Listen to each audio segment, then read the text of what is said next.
ಪಡುಬಿದ್ರೆ ಸಹಕಾರಿ ವ್ಯವಸಾಯಿಕ ಸೊಸೈಟಿ ವತಿಯಿಂದ ಕಾಪು ತಾಲೂಕು ಕಾರ್ಯನಿರತ ಪತ್ರಕರ್ತರು, ಟಿವಿ ಮಾಧ್ಯಮದವರು, ಪೊಲೀಸರು ಹಾಗೂ ಬ್ಯಾಂಕ್ ವ್ಯಾಪ್ತಿಯ 4 ಗ್ರಾಮ ಪಂಚಾಯತ್ ಸಿಬ್ಬಂದಿಗಳಿಗೆ ಪಲ್ಸ್ ಆಕ್ಸಿಮೀಟರ್ ಹಾಗೂ ಫೇಸ್ ಶೀಲ್ಡ್ ವಿತರಿಸಲಾಯಿತು. ಈ ಸಂದರ್ಭದಲ್ಲಿ ಸಂಸ್ಥೆಯ ಅಧ್ಯಕ್ಷ ವೈ ಸುಧೀರ್ ಕುಮಾರ್ ಮಾತನಾಡಿ, ಕೊರೋನಾ ನಿಭಾಯಿಸುವಲ್ಲಿ ಪತ್ರಕರ್ತರು, ಪೊಲೀಸರು ಹಾಗೂ ಗ್ರಾಮ ಪಂಚಾಯತ್ ಸಿಬ್ಬಂದಿಗಳು ಮುಂಚೂಣಿಯಲ್ಲಿದ್ದಾರೆ. ಸರ್ಕಾರ ಸೂಚಿಸಿದ ನಿಯಮಗಳನ್ನು ಕಟ್ಟುನಿಟ್ಟಾಗಿ ಪಾಲಿಸಿ ಕೊರೋನಾ ಮುಕ್ತಗೊಳಿಸಲು ಪ್ರತಿಯೊಬ್ಬರ ಸಹಕಾರ ಅತ್ಯಗತ್ಯವಾಗಿದೆ. ಪಡುಬಿದ್ರೆ ಸಹಕಾರಿ ಬ್ಯಾಂಕ್ನಲ್ಲಿ ಸಾಲ ಪಡೆದವರಿಗೆ ಕೊರೋನಾ ಸಂದಿಗ್ಧ ಪರಿಸ್ಥಿತಿಯಲ್ಲಿ ಬಡ್ಡಿ ರಿಯಾಯಿತಿ ನೀಡುವ ಕುರಿತು ಮುಂದಿನ ದಿನಗಳಲ್ಲಿ ತೀರ್ಮಾನಿಸುವುದಾಗಿ ಹೇಳಿದರು.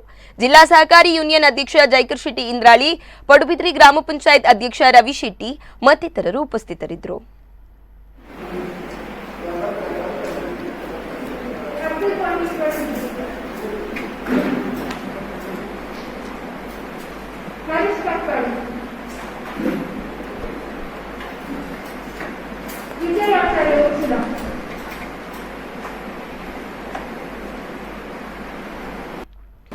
ಯಾರಾದರೂ ಒಬ್ಬ ವ್ಯಕ್ತಿಗೆ ಅದು ಬಂದ್ರೆ ಇಡೀ ನಮ್ಮ ಫ್ಯಾಮಿಲಿ ಬರ್ತದೆ.